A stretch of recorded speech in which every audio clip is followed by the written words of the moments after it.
नमस्कार मित्रों, मेरा नाम है विपुल राजपुरोहित और स्वागत है आप ही के चैनल विपुल एजुकेशन पर। दोस्तों, हमने कुछ समय पहले रीट के लिए कक्षा 12 की इतिहास की बुक प्रारंभ की थी और उसके अंदर हम एक पार्ट पढ़ चुके थे और उस पार्ट के प्रश्न भी करवाते थे। दूसरा पार्ट हमने स्टार्ट कर दिया था जिसके 2 वीडियो बनाए थे। उन वीडियो को और वो पहले वाले वीडियो आपने नहीं देखे तो हमारी एक प्लेलिस्ट है आरबीएससी क्लास 12th इतिहास की बुक से, उस प्लेलिस्ट में मिल जाएंगे। ठीक है, आज हम जो है इसका तीसरा पार्ट लेके आए हैं काफ़ी दिनों बाद। आज जो है हम इसमें गुप्त साम्राज्य की स्थापना कैसे हुई थी इस बारे में चर्चा करेंगे। चलिए दोस्तों, आज का वीडियो शुरू करते हैं। तो देखो, सबसे पहले गुप्त साम्राज्य को समझो। गुप्त साम्राज्य का जो समय है वो 240 ईस्वी से 550 ईस्वी तक है। यानी गुप्त साम्राज्य कब तक था? 240 से 550 ईसा पूर्व तक गुप्त साम्राज्य था। गुप्त साम्राज्य का उदय तीसरी शताब्दी के अंत में हुआ था। यानी गुप्त साम्राज्य का जो समय है, जो शताब्दी है, वो तीसरी शताब्दी खत्म होने के बाद जब चौथी शताब्दी प्रारंभ हुई थी तब गुप्त काल जो गुप्त साम्राज्य है उसका उदय हुआ। विष्णु पुराण, वायु पुराण और भागवत पुराण से ज्ञात होता है कि आरंभिक गुप्त राज्य में मगध एवं उत्तर पश्चिमी बंगाल तक गंगा नदी के तटीय प्रदेश शामिल थे। यानी ये 3 किताबें जो है इसकी, मतलब आप इन 3 किताबों के माध्यम से जानते हैं कि गुप्त काल के बारे में। विष्णु पुराण है, वायु पुराण है और भागवत पुराण है। इन तीनों में गुप्त साम्राज्य का वर्णन आपको, मतलब इनसे पता चलता है कि गुप्त का जो प्रारंभिक शासन था गुप्त काल का, वो मगध, उत्तर पश्चिमी बंगाल तक तथा गंगा नदी के तटीय प्रदेश में शामिल थे। अब इसका प्रथम शासक आता है श्रीगुप्त, जिसका शासनकाल है लगभग 240 से 280। प्रभावती गुप्ता के पूना ताम्रपत्र अभिलेख में श्रीगुप्त का उल्लेख गुप्त वंश के आदि राज के उपमा, यानी प्रभावती गुप्ता है, इनका एक पूना ताम्र अभिलेख है, उसमें श्रीगुप्त का उल्लेख मिलता है। आदि राज यानी गुप्तों का आदि राज, यानी प्राचीन सबसे पहला राजा जो है श्रीगुप्त को माना जाता है। यानी गुप्त वंश का संस्थापक श्रीगुप्त है। इसका शासनकाल 240 से 280 रहा। श्रीगुप्त ने महाराज की उपाधि धारण की। कौन सी उपाधि धारण की? श्रीगुप्त ने महाराज की।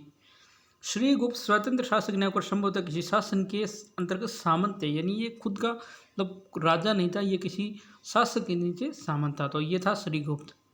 फिर उसके बाद आता है घटोत्कच, जिसका शासनकाल है 280 से 319। लगभग 280 में श्रीगुप्त ने घटोत्कच को अपना उत्तराधिकारी बनाया।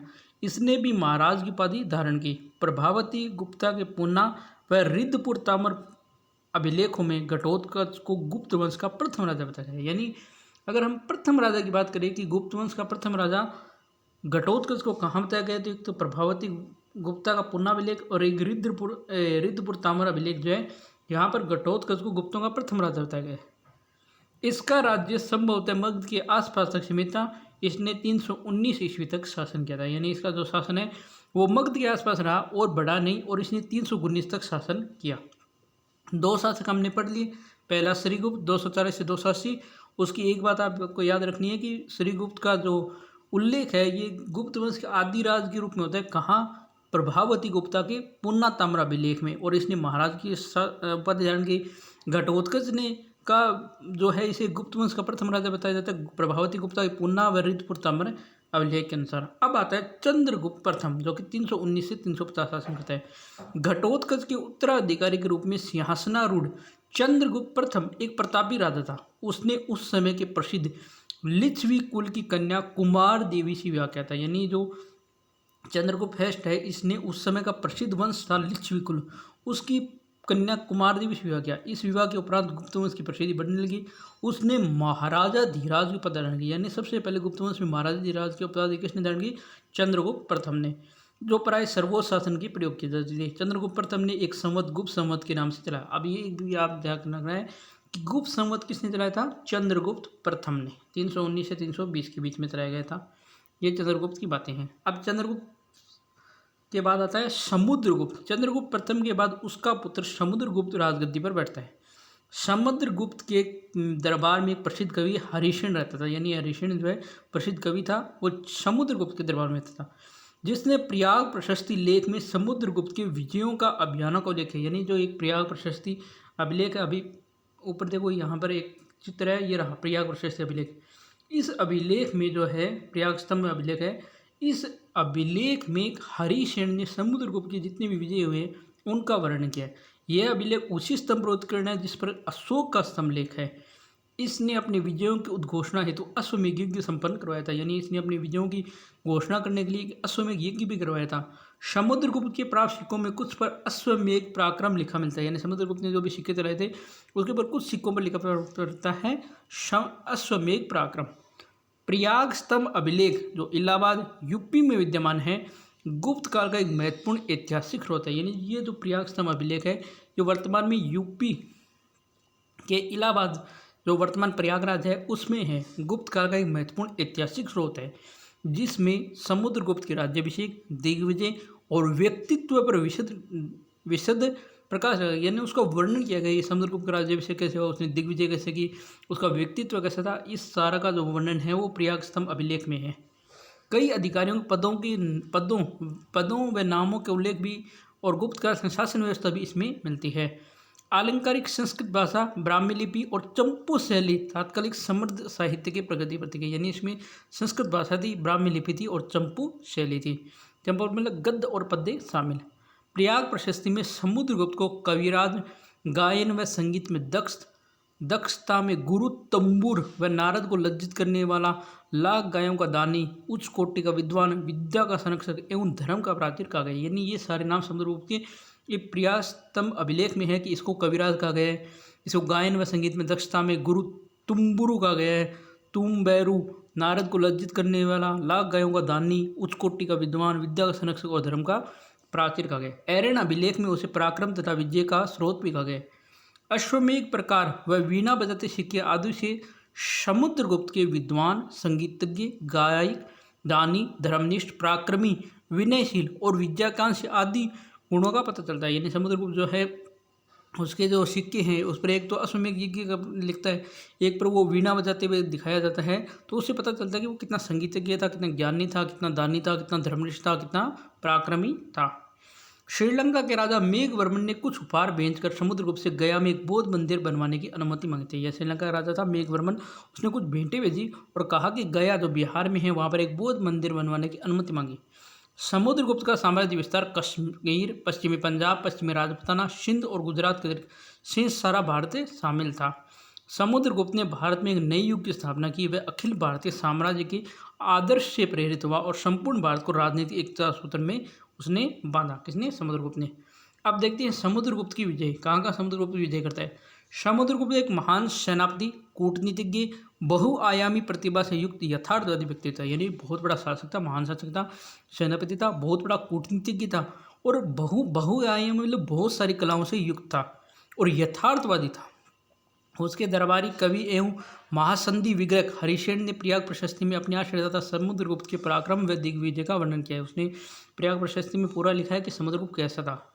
समुद्रगुप्त ने सर्वप्रथम आर्यवर्त अर्थात गंगा यमुना दोआब पर सैनिक अभियान किया। यानी जो आर्यवर्त का क्षेत्र है, जो हमने वैदिक सभ्यता में पढ़ता है कि गंगा यमुना दोआब क्षेत्र है, वहाँ पर समुद्रगुप्त ने सबसे पहले सेना में दी, जो 2 चरणों पूरा हुआ। 9 राजाओं रुद्रवेद, मातिल, नागदत्त, चंद्रवर्मन, गणपति, नाग, नागसेन, अच्युत, नंदी व बलवर्मा को पराजित किया, जिन्हें राज प्रसादोधारण की नीति के तहत साम्राज्य में मिलाई। यानी इन राजाओं को पराजित किया और एक नीति होती है राज प्रसवोधारण, उसके तहत अपने साम्राज्य में मिला लिया। समुद्रगुप्त ने दक्षिण के 12 राज्य कौशल, महाकांतर, कोरल, कोटटूरू, पिष्टिपुर, एरनपल्ली, कांची, अवमुक्त, वेंगी, पल्लक, देवराष्ट्र, कुस्थलपुर आदि को पराजित किया। लेकिन उसने ग्रहण मोक्ष अनुग्रह की नीति अर्थात ग्रहण यानी शत्रु पर अधिकार और मोक्ष यानी शत्रु को मुक्त करना एवं अनुग्रह यानी राज्य को लौटाकर के तहत मुक्त कर दिया। यानी उन 12 राज्यों को उसने अपने अधीन नहीं मिलाया, उनको मुक्त कर दिया। वह जानता था कि इन दुरुस्त भागों पर प्रत्येक शासन असंभव नहीं है, तो मुश्किल अवश्य था। यानी उसने जानता था कि यहाँ पर शासन असंभव थे लेकिन मुश्किल है, अतः उसने ग्रहण मोक्षानुग्रह की नीति से उनका छोड़ दिया। समुद्रगुप्त ने मध्य भारत के आट्टविकों को भी परास्त किया और उन्हें अपना भृत्य यानी नौकर बना लिया। सीमांत प्रदेश के भृत्य मतलब नौकर होता किसी को इस शब्द का अर्थ पता हो, इस का कोई हो तो वह कमेंट में जरूर बताइएगा।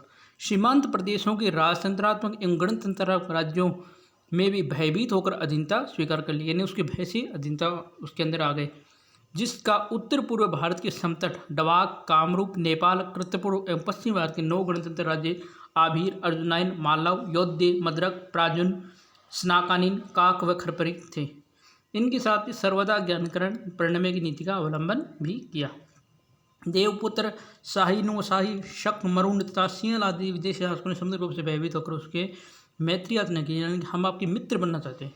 इसी के साथ आत्मनिवेदन, कन्योपायन, गुरुतमत लिखित, स्वयं भुक्ति, शासन यातना की नीति का अनुसरण किया। इस प्रकार समुद्रगुप्त ने भारत के बहुत बड़े भाग को अपने अधीन कर एक तक सुंदर बांधा, उससे कहीं अधिक भूभाग उसका लोहा माना था, जहाँ उसका यथार्थवाद नीति का प्रतीक है। स्मिथ ने समुद्रगुप्त उसकी बहादुरी व युद्ध कौशल के कारण भारत का नेपोलियन कहा जाता है। यानी स्मिथ ने इसीलिए समुद्रगुप्त को उसकी बहादुरी और युद्ध के कारण कहा भारत का नेपोलियन।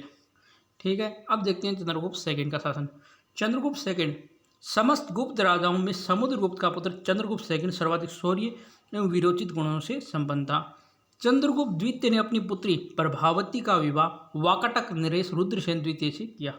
रुद्रसेन की मृत्यु के बाद चंद्रगुप्त ने अप्रत्यक्ष रूप से वाकाटक राज्य को अपने राज्य में मिलाकर उज्जैन को अपनी दूसरी राजधानी बनाया। यानी इसने अपनी पुत्री जो है प्रभावती, इसका विवाह करवाया था वाकाटक नरेश रुद्रसेन। लेकिन रुद्रसेन की जब मृत्यु हो जाती तो अप्रत्यक्ष रूप से अपने राज्य में मिला लेता है वाकाटक को और उज्जैन को अपनी दूसरी राजधानी बनाता है। चीनी यात्री फाहियान चंद्रगुप्त सेकंड के समय भारत आता है। उसके दरबार में कालिदास व अमर सिंह जैसे विद्वान रहते थे। शकों को पराजित करने की स्मृति में चंद्रगुप्त सेकंड ने चांदी के विशेष सिक्के जारी किए। चंद्रगुप्त द्वितीय ने सर्वप्रथम वैवाहिक संबंध द्वारा अपनी स्थिति मजबूत की। उसने नागवंश की कुबेरनागा और कदम वंश की राजकुमारी से स्वयं एवं वाकाटक वंश के रुद्रसेन द्वितीय से अपनी पुत्री प्रभावती का विवाह करवाया। इनसे प्रभावशाली शासकों की मित्रता व संरक्षण प्राप्त हो गया। चंद्रगुप्त सेकंड ने गुप्त साम्राज्य को अरब सागर तक बढ़ाया था और सौराष्ट्र प्रदेश को भी जीता था। उसने पश्चिमी भारत के शासकों को पराजित किया। शक शासक रुद्रसेन तृतीय को हराया। इसने गुजरात, मालवा व काठियावाड़ गुप्त साम्राज्य के अंग बन गए। हूणों की सक्रियता को देखकर उसने उत्तर पश्चिम के गणराज्यों को भी विलय कर लिया। महरौली अभिलेख से विदित होता है कि उसने पश्चिम में बाहाइलिक, बैक्ट्रिया व पूर्व में बंगाल तक अपनी सत्ता का विस्तार किया था।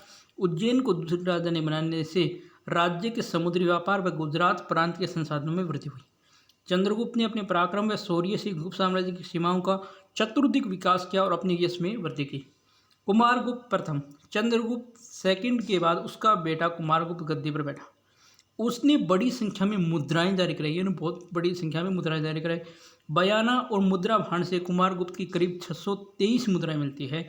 हवेन सांग ने कुमारगुप्त का नाम शक्रदित्य भी बताया है। कुमारगुप्त ने अपने शासन के अंतिम समय में पुष्यमित्र जातियों का विरोध का सामना करना। इसकी जानकारी स्कंदगुप्त के भीतरी अभिलेख से मिलती है। यहीं से गुप्त साम्राज्य के विघटन भी शुरू हो गया। संभवतः नालंदा विश्वविद्यालय का संस्थापक भी कुमारगुप्त को ही माना जाता है। इसकी बात आती है दोस्तों स्कंदगुप्त।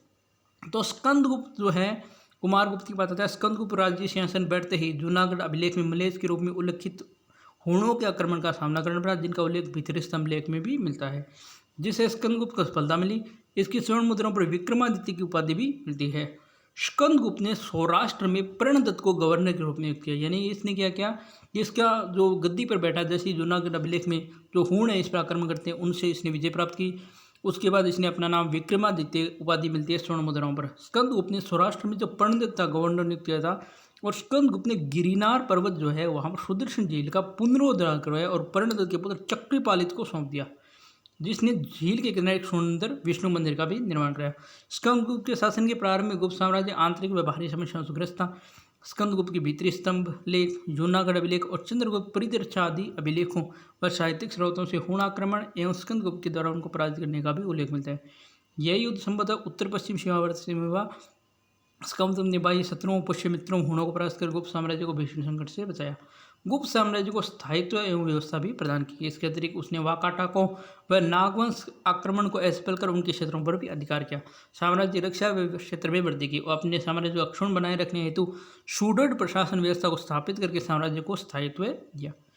स्कंदगुप्त ने इन समस्याओं को धैर्य व साहस से मुकाबला किया और वह सफल भी रहा। विघटनकारी परिवर्तनों पर भी रोक लगाई गई। यह उसके शौर्य का जीवंत प्रमाण है। अनेकानेक विपत्तियां होते हुए भी उसने बंगाल की खाड़ी से लेकर अरब सागर तक पूरा साम्राज्य एक सा रखा। स्कंदगुप्त की सफलताओं का आधार उसकी प्रशासनिक व्यवस्था थी। उसने पश्चिमोत्तर सीमा का महत्व समझा, उसकी सुरक्षा का समुचित प्रबंधन किया। उसने साम्राज्यों को प्रांतों में बांट दिया और योग्य प्रांतपतियों को नियुक्त की, जो प्राण रूप से प्रजा को महत्व देते थे। प्रजापालक, उदार तथा धर्म सहिष्णु शासक था स्कंदगुप्त। उसके साम्राज्य में सभी संप्रदायों को धार्मिक स्वतंत्र प्राप्त थी। उसकी बुद्धिमत्तापूर्ण शासन, उसके शौर्यपूर्ण युद्ध, उसकी स्वदेशी भक्ति, इस सब ने स्कंदगुप्त को महान गुप्त सम्राट में एक बना दिया। उसकी मृत्यु के बाद गुप्त साम्राज्य बिखर गया। अब है सुदर्शन झील।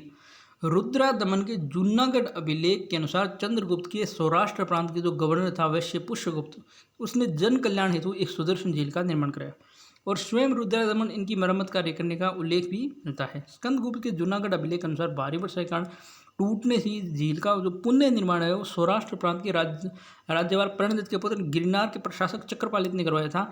और सुदर्शन झील प्राचीन भारत के शासकों में जल प्रबंधन की दृष्टि से एक महत्वपूर्ण झील है। स्कंदगुप्त के पश्चात पूर्वगुप्त, नरसिंहगुप्त, कुमारगुप्त द्वितीय, बुद्धगुप्त, बाल द्वितीय, कुमारगुप्त तृतीय और विष्णुगुप्त ने भी शासन किया, लेकिन धीरे धीरे इसका राज्य जो है सीमित हो गया और संभवतः बंगाल के गौड़ों ने अंतिम रूप से गुप्त साम्राज्य को समाप्त कर दिया।